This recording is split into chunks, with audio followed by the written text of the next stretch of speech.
ఇప్పుడు మనము సమాస ఉక్తి అలంకారాల గురించి తెలుసుకుందాం. సమాసము ఉక్తి.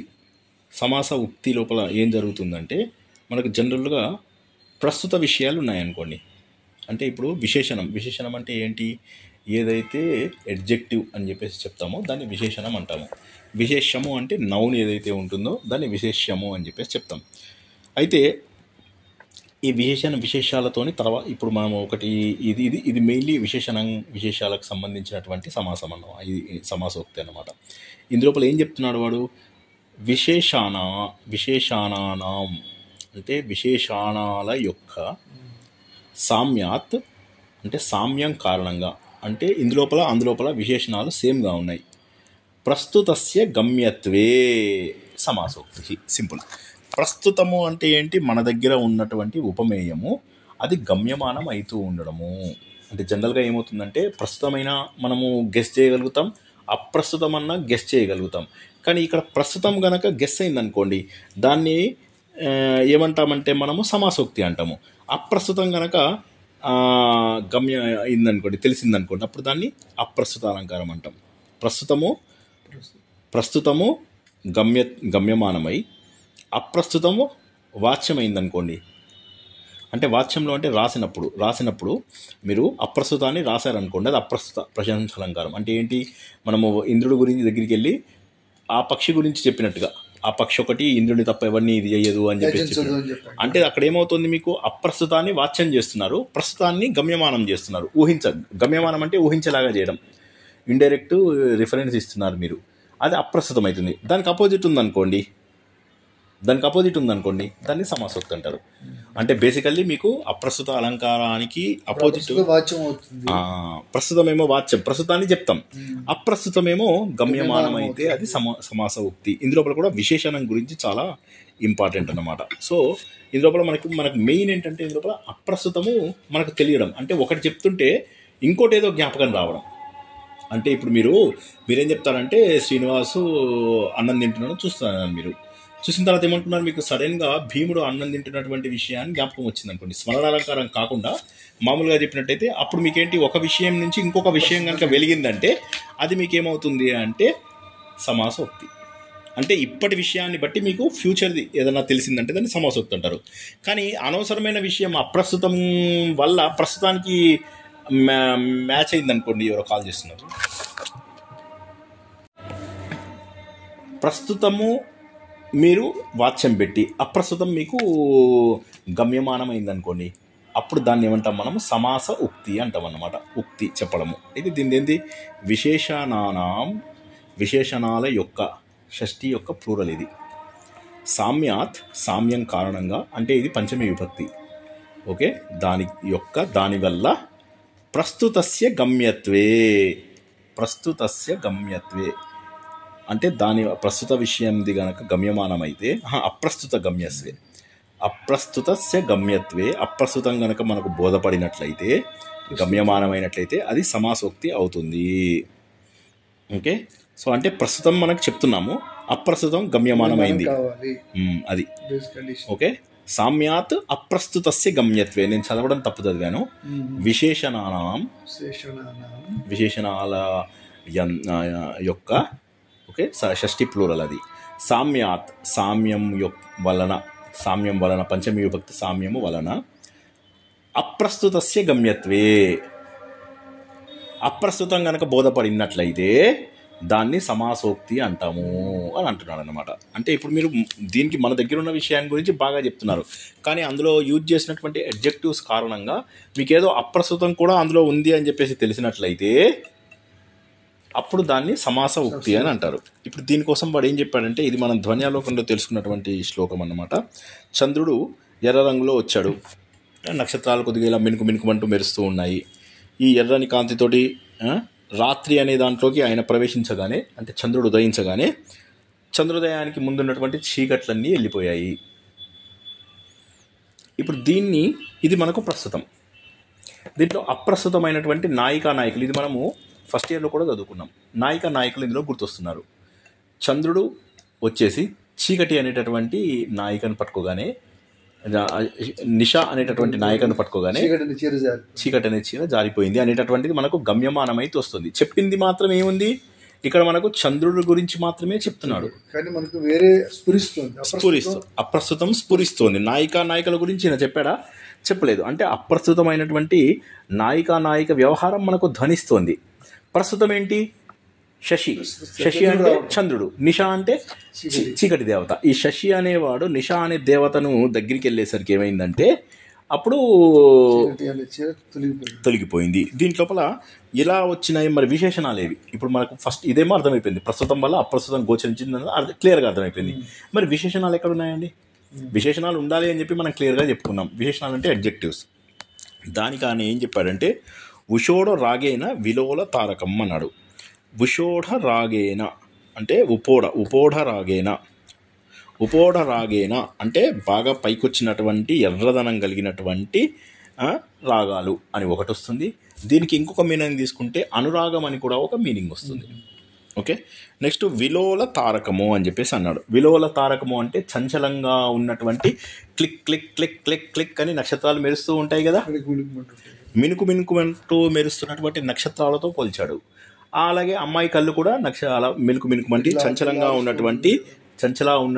ఉన్నటువంటి అమ్మాయి అనేటటువంటిది తెలుస్తుంది. అంటే ఈ అడ్జెక్టివ్స్ ద్వారా ఏం తెలుస్తుందంటే మనకు అబ్బాయి అమ్మాయి అనేటటువంటి విషయాన్ని తెలియజేస్తున్నాడు. నాయకుడు నాయిక అనేటటువంటి విషయాన్ని మనకు గమ్యమానంగా తెలుస్తుంది. ఇది డైరెక్ట్గా చెప్పింది అది కాదు, చెప్పాడు. కానీ వాళ్ళకి ఇచ్చినటువంటి అడ్జెక్టివ్స్ ద్వారా మనకు వేరేది స్ఫురించింది. ఇది ఫస్ట్.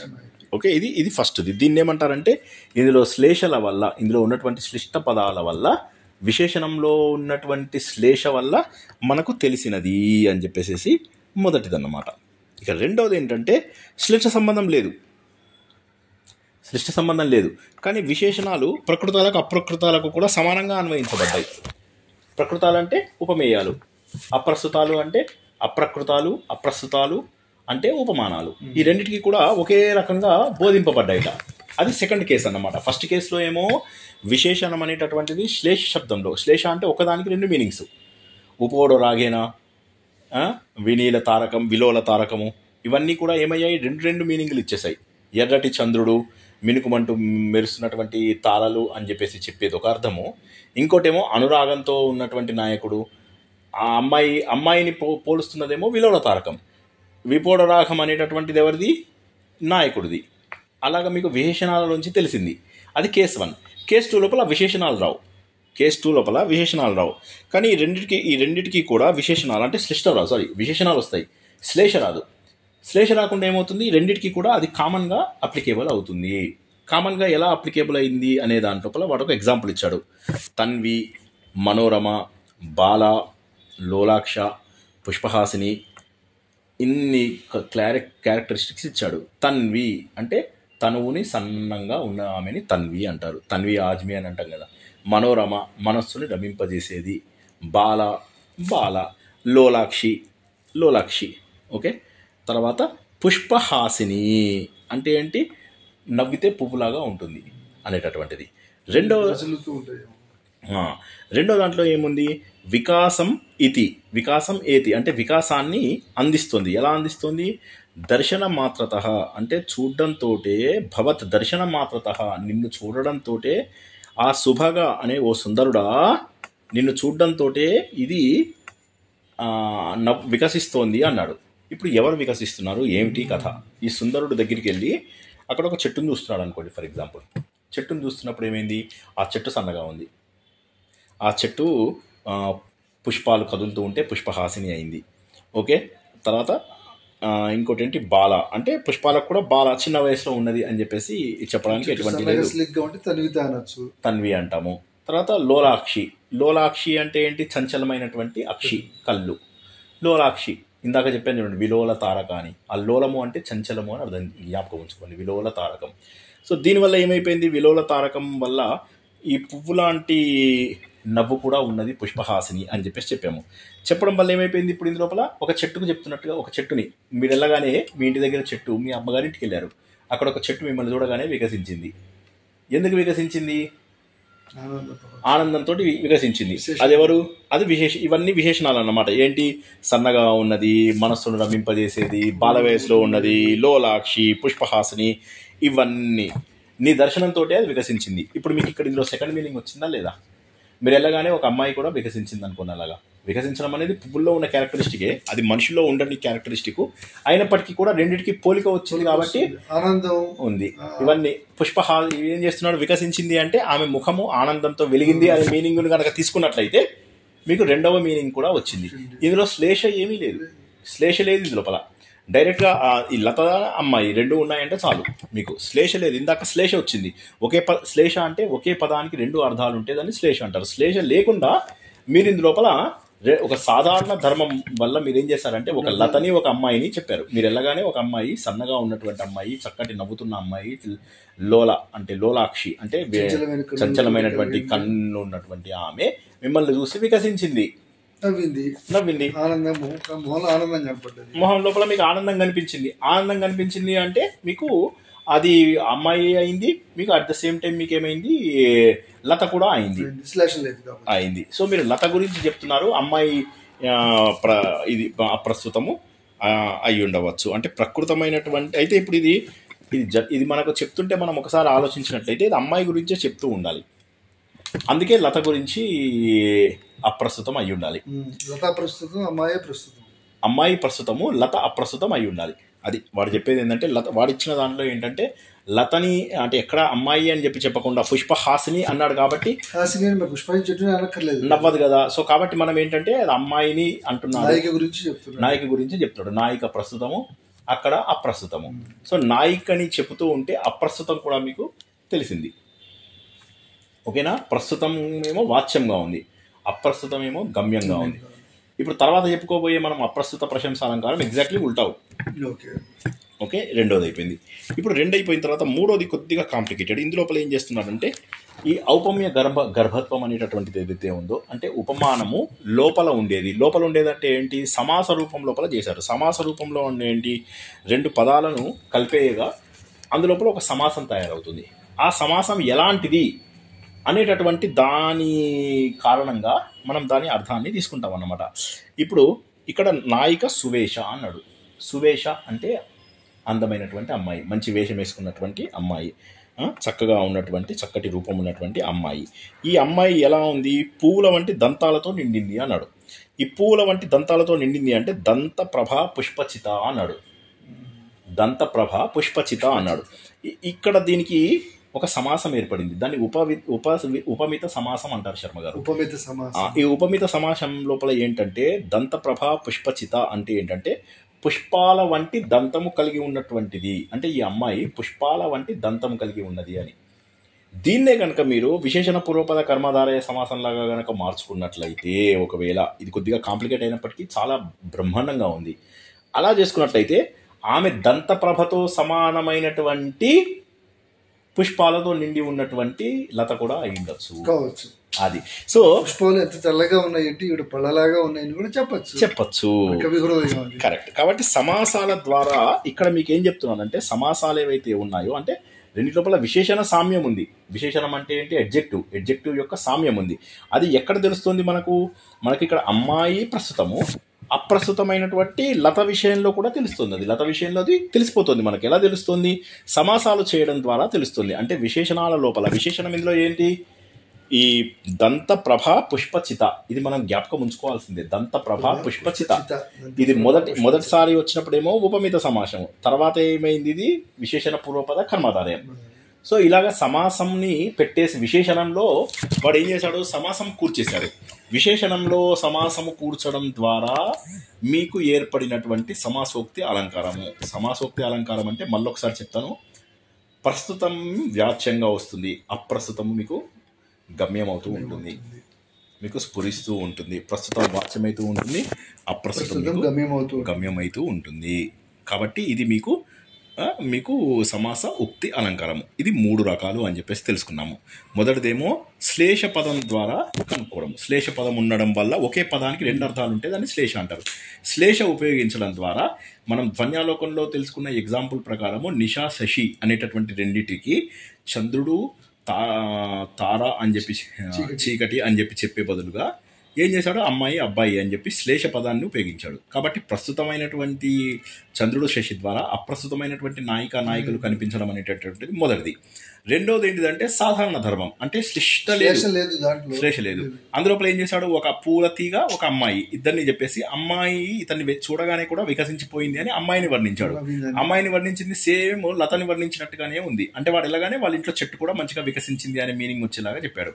సో ప్రస్తుతమైనటువంటి అమ్మాయి గురించి చెప్పినప్పుడు అప్రస్తుతమైనటువంటి లత కూడా కదిలింది.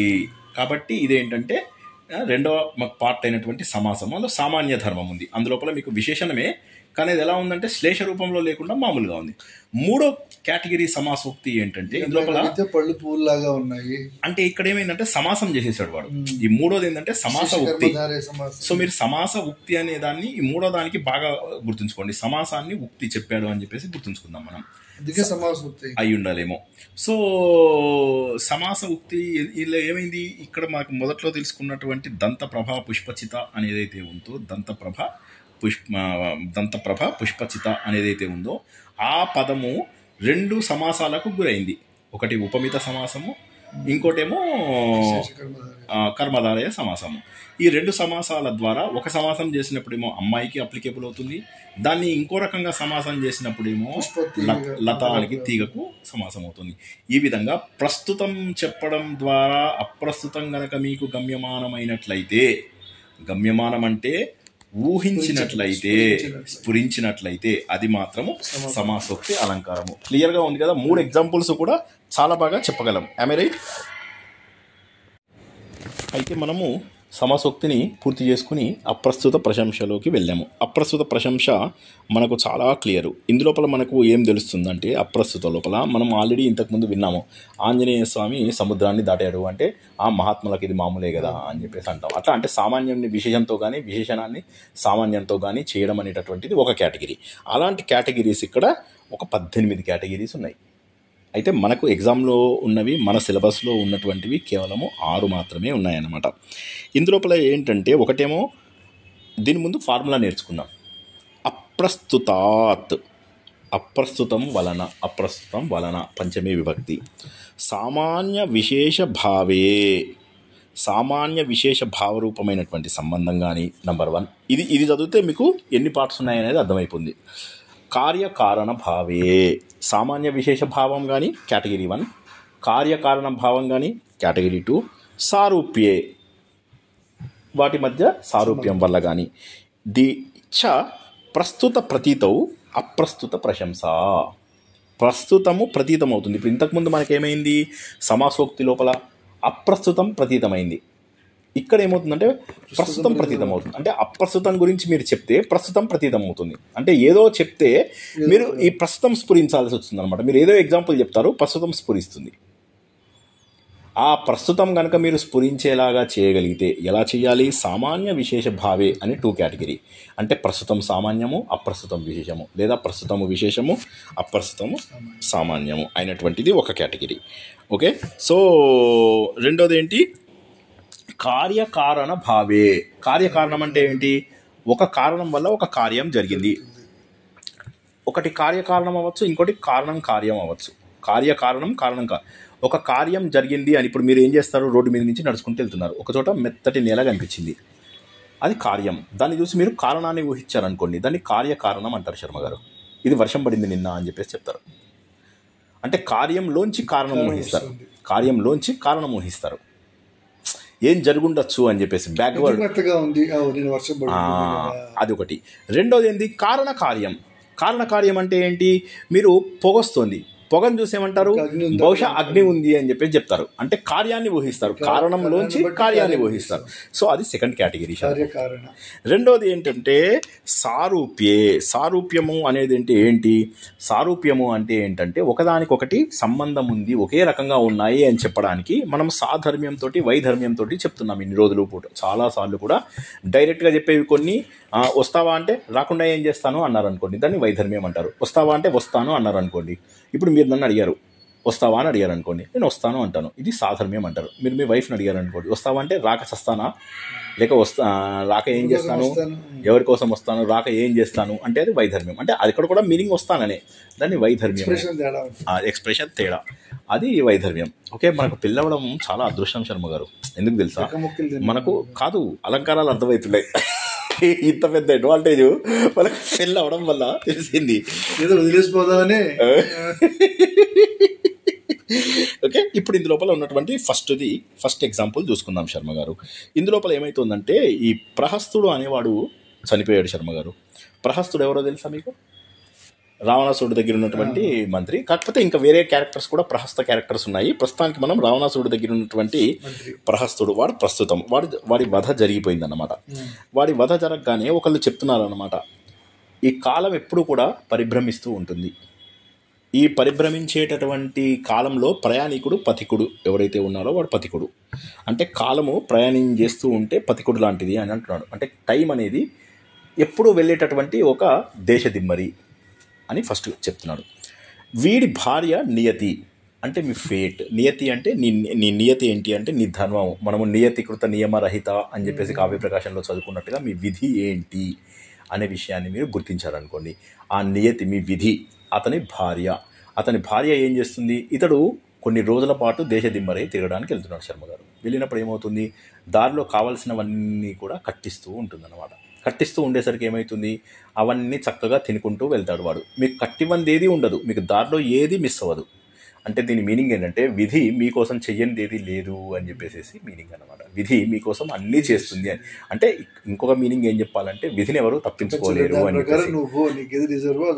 అది ఇప్పుడు అక్కడ ప్రహస్తుడిని మరణం చూసిన తర్వాత జనాలు చూస్తున్నారు, అబ్జర్వ్ చేస్తున్నారు. ఒకడు అంటాడు, కాలాన్ని ఎవరు తప్పించుకోగలరు అన్నాడు. అదన్నమాట ఇది. ఈ కవులకి పైత్యం ఎక్కువ కాబట్టి వాడు ఇంత పెద్ద మాట చెప్పాడు. ఓకే, సో ఇది ఇప్పుడు ఇందులోపల మీకు ఏమైంది, ప్రస్తుతము రావడానికి మీరు అప్రస్తుతాన్ని ఎక్కువసేపు డిస్క్రైబ్ చేశారు. క్లియర్గా ఉంది కదా.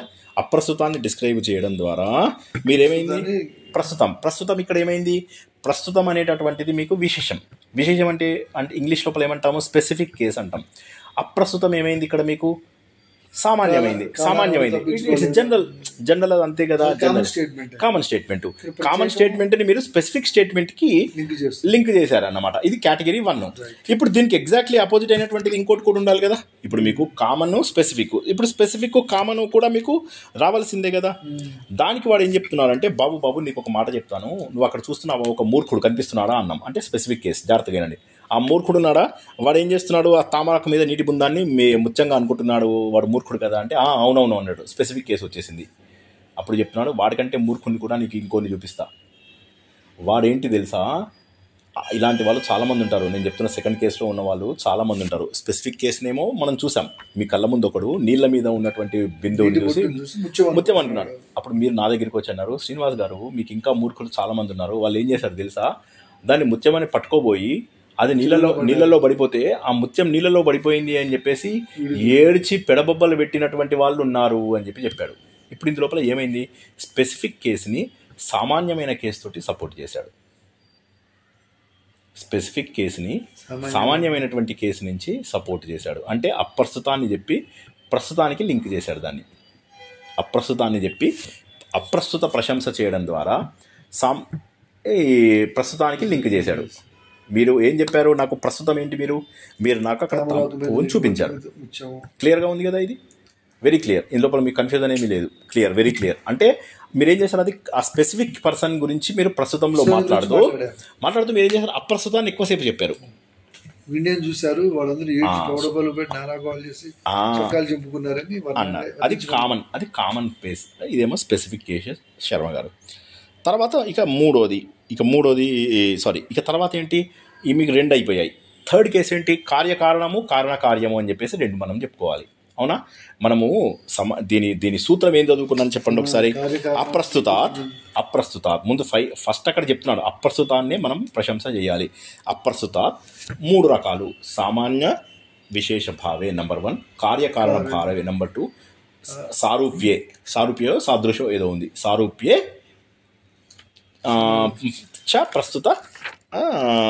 ప్రస్తుతం ప్రతీతం అవ్వాలి అని చెప్పేసి అన్నాడు వాడు అక్కడ. దానివల్ల ప్రస్తుతం ప్రతీతం అవ్వాలి అంటే అప్రస్తుతానికి ఈ కార్యకారణము, ఈ సామాన్య విశేషము, ఈ సారూప్యము చెప్పడం ద్వారా మీరు ప్రస్తుతము ప్రతీతం అవ్వాలి. ప్రస్తుతానికి సపోర్టింగ్ ఫ్యాక్టర్ మీరు అప్రస్తుతాన్ని ప్రశంస చేయడం ద్వారా తీసుకొచ్చారంటే అది అప్రస్తుత ప్రశంస. అప్రస్తుత ప్రశంస ప్రస్తుతం నుంచి ప్రస్తుతాన్ని డిరైవ్ చేయాలి. ఇందాక వాడు చనిపోయాడు, ప్రహస్తుడు చనిపోతే ఏం చెప్పారు మీరు? కాలం ఏమీ చేయలే అని చెప్పి సపోర్ట్ చేశారు. అలాగా ఇప్పుడు ఇక్కడ కార్యకారణ సంబంధం కూడా రావాలి కదా, అది మనం తెలుసుకుందాం. ఒక అమ్మాయి ఉంది, ఆ అమ్మాయి అబ్బాయి ఇద్దరు కొట్లాడుకున్నారు. ఎవరు ముందు మాట్లాడతారా అని ఎదురు చూస్తుంది. ఆ అమ్మాయి మాట్లాడుతూ ఉంటే ఇద్దరు కూడా బింకంగానే ఉన్నారన్నమాట. ఇప్పుడు ఇక్కడ ఏంటి, ఆ అమ్మాయి యొక్క కోపం తగ్గాలి, అది మెయిన్ కార్యం. ఓకే, అది జరగాలి. బేసికల్లీ అది కార్యం, అది జరగాలి. అయితే ఈ టైంలో ఏమైంది, వాడికి ఎందుకో నవ్వొచ్చి నవ్వేశాడు. నవ్వగానే అమ్మాయి కూడా వీడిని చూసి నవ్వి ఒక్కసారిగా ఏడవడం మొదలెట్టింది. ఆమె ఏడవడం మొదలెట్టగానే వీడు ఒక్కసారిగా ఆడదానికి ఆకర్షాస్త్రం ఏడిపి అంటారు కదా, ఆమె ఏడుపు చూడగానే వీడు కరిగి అయ్యయ్యో ఊరుకో ఏం పర్వాలేదని చెప్పేసి ఊరడించేశాడు. సో అయిపోయింది, కార్యం సాధింపబడింది. ఎలా సాధింపబడింది? వాడి నవ్వు అనేటటువంటి అప్రస్తుతం వల్ల. నవ్వు అనేటటువంటి అప్రస్తుత కారణం లేకుండా, అప్రస్తుత కారణం లేకుండా నవ్వినటువంటిది, ఆ కారణం లేకుండా వాడు నవ్వినటువంటిది, అది కారణమైంది ఇక్కడ. ఆ కారణం వల్ల ఏ కార్యం జరిగింది? ఈమె బాష్పాలు బయటికి రావడం వచ్చేసి ఆమె మామూలుగా అయిపోయింది అనమాట. అంటే ఆమె బాష్పాలు బయటికి రావడం వల్ల వీళ్ళిద్దరి మధ్య గొడవ సాల్వ్ అయిపోయింది. సో కారణం ఏంటి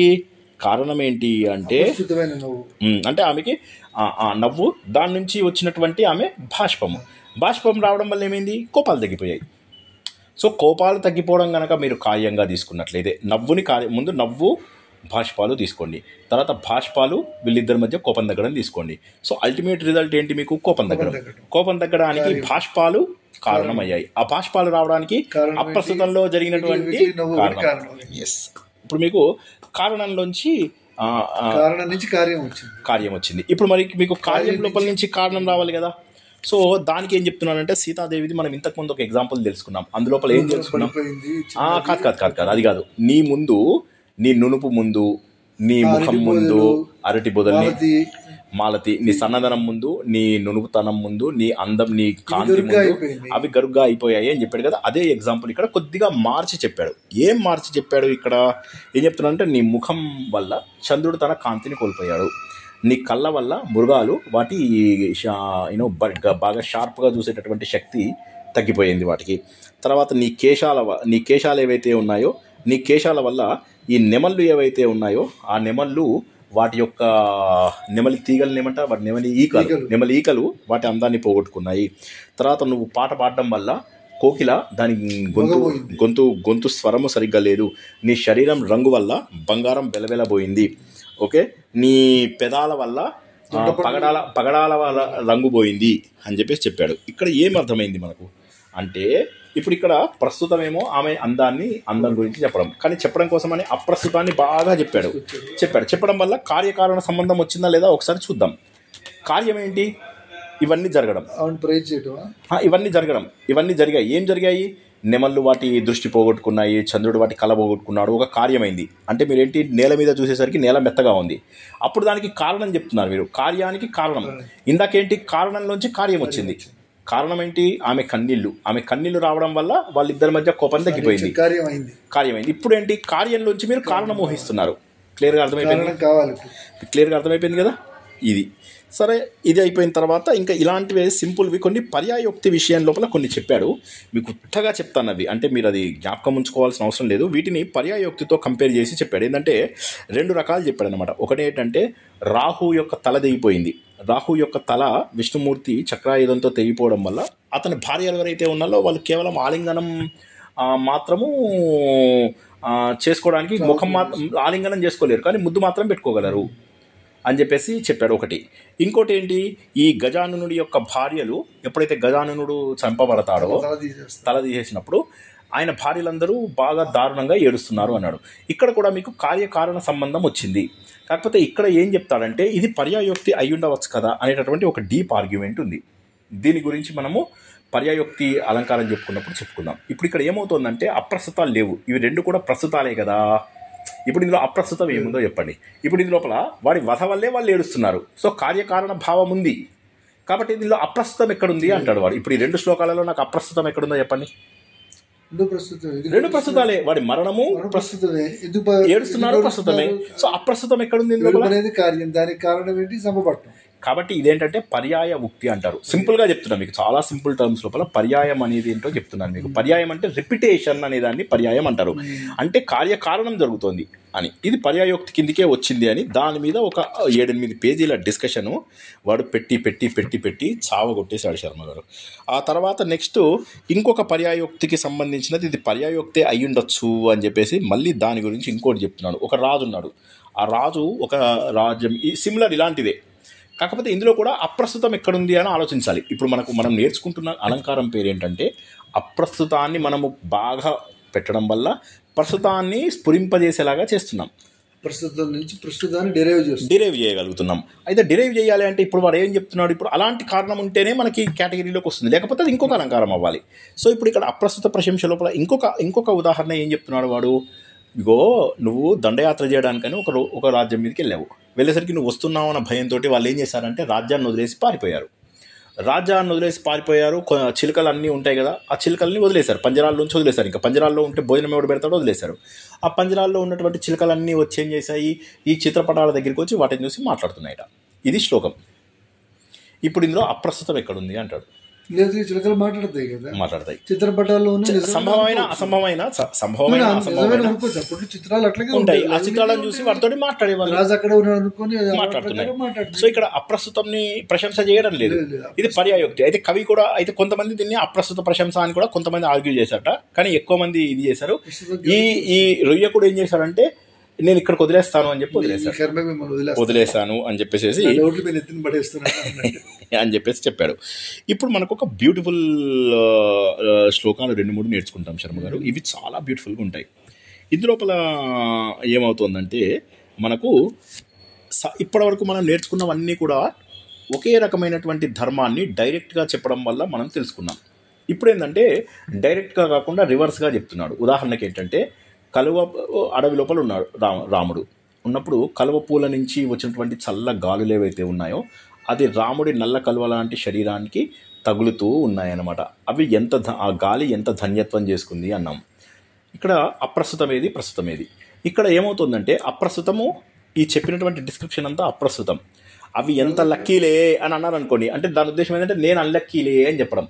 నేను అన్లక్కీలే అని చెప్పి నేను ఎంత అధన్యత్వము, నాకు ధన్యత్వం లేదు అని చెప్పి చెప్పడం కోసము అవి చాలా లక్కీరా, అవి చూడు రాముడు ఇది చేస్తున్నాయి, ఎంత అదృష్టం కదా, అంటే నాకు ఆ అదృష్టం లేదు అని చెప్పి చెప్పడం. సో ఇది వైధర్మ్యం లోపల చెప్పాడు, ఇది సాధర్మంలో చెప్పలేదు. వైధర్మ్యంలో నేను అదృష్టవంతుని కాదు అని చెప్పేసి చెప్తున్నాడు. సో ఇది బ్యూటిఫుల్ ఎగ్జాంపుల్ ఆఫ్ వైధర్మ్యం. ఇందులో కూడా అప్రస్తుతాన్ని ఎక్కువగా వర్ణించాడు. తగిలి రాముడికి తగిలింది అని చెప్పి అప్రస్తుతము. ప్రస్తుతం ఏంటి, నేను ధన్యత్వం పొందలేదు అనేది ప్రస్తుతం. సో అదొక బ్యూటిఫుల్ బ్యూటిఫుల్ బ్యూటిఫుల్ ఎగ్జాంపుల్ చెప్పాడు. ఇందులోపల సంభవమా అంటే అది సంభవమే. ఇందాక కేసు లోపల సంభవం, గాలి ఉంటాయి చెప్పలేము, ఉంటాయి, అవి ఉంటాయి. వాటి నుంచి గాలి తగిలి వెళ్తుంది కదా. నల్ల కలువలు మాట్లాడడం లేదు ఇక్కడ, నల్ల కలువల మించి వచ్చినటువంటి చల్లదనం వచ్చింది. కాబట్టి అది వేరే వాళ్ళు ఏంటంటే బాగా ఎంత అదృష్టం వాటికి నాకు దక్కలేదు కదా అని వైధర్మాన్ని. ఇక తర్వాత ఇప్పుడు చెప్పబోయే శ్లోకము కళ్ళలోంచి నీళ్లు తెప్పించాలి. ఎంత అందమైన, అసలు ఇది చదివితే చాలు గుండె కరిగిపోయింది, ఆనంద బాష్పాలు వచ్చేస్తాయి. ఏం చెప్పాడు తెలుసా, ఒక ప్రశ్నోత్తరాల దీంట్లో ఉన్నటువంటిది అన్నమాట. ఒక చెట్టు దగ్గరికి వెళ్ళాడు. ఆ చెట్టు ఏంటంటే ముళ్ళ చెట్టు. ఆ ముళ్ళ చెట్టు దగ్గరికి వెళ్ళి ఎవరు వయ్యా నువ్వు అని అడిగాడు ముళ్ళ చెట్టుని. ఆ ముళ్ళ చెట్టు అంది, నేను ఒక విధి వంచితుడని, నేను కంటకాలతో ఉన్నటువంటి చెట్టుని అని. ఎందుకు ఇంత వైరాగ్యంతో మాట్లాడుతున్నావు అంటే నువ్వు బాగా గుర్తించావు, కరెక్టే, నాకు వైరాగ్యం బాగా ఉంది అని. ఎందుకయ్యా నీకు వైరాగ్యం ఉంది అంటే అప్పుడు చెప్తాడు, ఇక్కడ దగ్గరలో పెద్ద వటవృక్షం ఉంది, దాని కిందికి వెళ్ళి అందరూ దాని నీడ లోపల ఇదవుతారు, దానికి ఎంతోమందికి సహాయం చేసే అవకాశం ఉంది. కానీ నా దగ్గర ఏ సహాయము లేదు, కనీసం పడుకోవడానికి కూడా ఎవ్వరు రాడు, నీడ కోసం కూడా నా దగ్గరికి ఎవ్వరికి రాడు, నన్ను ఎవ్వరూ ప్రయోజనం ఆశించి రాడు. అంటే ఇక్కడ ఏం తెలుస్తుందంటే ఒక ధార్మికుడు తను సహాయం చెయ్యాలని ఉన్నా కూడా తను చేయలేకపోతున్నానే అనేటటువంటి బాధ అనేది ప్రస్తుతం. కవి చెప్పిందంతా అసంభవమే, ఒక చెట్టు మాట్లాడటము ఇవన్నీ అసంభవం. ఒక ధార్మికుడు గురించి చెప్పడం అనేటటువంటిది, ఇది అప్రస్తుత అలంకారాలలో ఉన్నటువంటి 2 బెస్ట్ థింగ్స్. ఇందాక రాముడిది చెప్పింది కానీ ఇది కానీ అత్యంత అద్భుతమైనటువంటి వివరణ ఉన్నటువంటి శ్లోకం శర్మ గారు. ఇందులోపల అప్రస్తుతంలోంచి ప్రస్తుతం తీసుకొచ్చాడు. ప్రస్తుతం ఏంటి, ఒక ధార్మికుడైనటువంటి పేదవాడు నేను సహాయం చేయలేకపోతున్నానని బాధపడుతున్నాడు. ఎందుకు నేనున్న పరిస్థితుల్లో చేయలేకపోతున్నాను అని చెప్పేసి అన్నాడు. అది మర్రి చెట్టు విశాలంగా ఉంటుంది, నేడేస్తుంది కానీ జనం పడుకుంటారు, నాకు ముళ్ళు కంటకాలు గుచ్చుకుంటే భయపడి ఎవరు రావట్లేదు. కరెక్ట్. సో అది వ్యవహారికాన్ని నుంచి మనం వ్యవహారికానికి వస్తే ధర్మాత్ముడే కానీ పేదవాడు, అందరికి సహాయం చేసే స్టేజ్ లో లేడు. అది ఒక చెట్టు రూపంలో చెప్పి ఎంత అద్భుతమైనటువంటి మీనింగ్ ఇచ్చాడో తీసుకొచ్చాడు. సో ఇది నెక్స్ట్, ఇది లాస్ట్ది కూడా వెరీ సిమిలర్ శర్మ గారు. ఇందులోపల కూడా ఏంటంటే ఒక తామర కాడ ఉంటుంది కదా, ఆ తామర కాడ ఎలా ఉంటుందిట అంటే లోపల పెద్ద హోల్ ఉంటుందిట, తర్వాత పైన ముళ్ళు లాగా ఉంటాయిట. నేను ఎప్పుడు చూడలేదు, వాడు ఇచ్చిన డిస్క్రిప్షన్ చెప్తున్నా. దాన్ని కనుక విరగొట్టారనుకోండి, విరగొడితే అందులోంచి తెల్లని పోగులేవో బయటకు వస్తాయిట, తెల్లని పోగులు బయటకు వస్తాయి. మరి లోపల ఇన్ని రంధ్రాలు ఉన్నాయి కదా, రంధ్రాలు లోపల ఉండడంతో మరి అవి తామర పోగులు ఎలా వచ్చాయి? ఎక్కడో ఒక చోట కట్ అయిపోవాలి కదా. ఇప్పుడు కంటిన్యూటీ ఉంటే, హోల్స్ ఉంటే కంటిన్యూటీ ఉండకూడదు కదా. హోల్స్ ఉన్నప్పుడు కంటిన్యూటీ ఉండకూడదు. మరి కంటిన్యూటీ ఎలా ఉంది? హోల్స్ ఉన్నప్పుడు కంటిన్యూటీ ఎలా ఉంది అంటే ఆ బయట ముళ్ళున్నాయి, లోపల రంధ్రాలు ఉన్నాయి, అయినప్పటికీ కూడా పోగులు ఎలా వచ్చాయి తెగకుండా?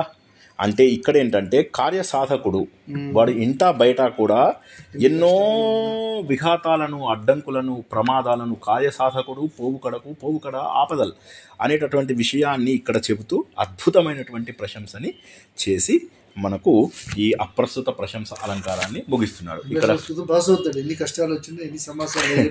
అది ఎగ్జామ్ ఎట్లా అయినా, అది ఎగ్జామ్ ఏముంది కానీ ఎంత అద్భుతమైన శ్లోకాలు నేర్చుకున్నాను చూడండి శర్మ గారు, అసలు చాలా అద్భుతం. ఓకే, ఇక్కడికి ఆపుతా నేను.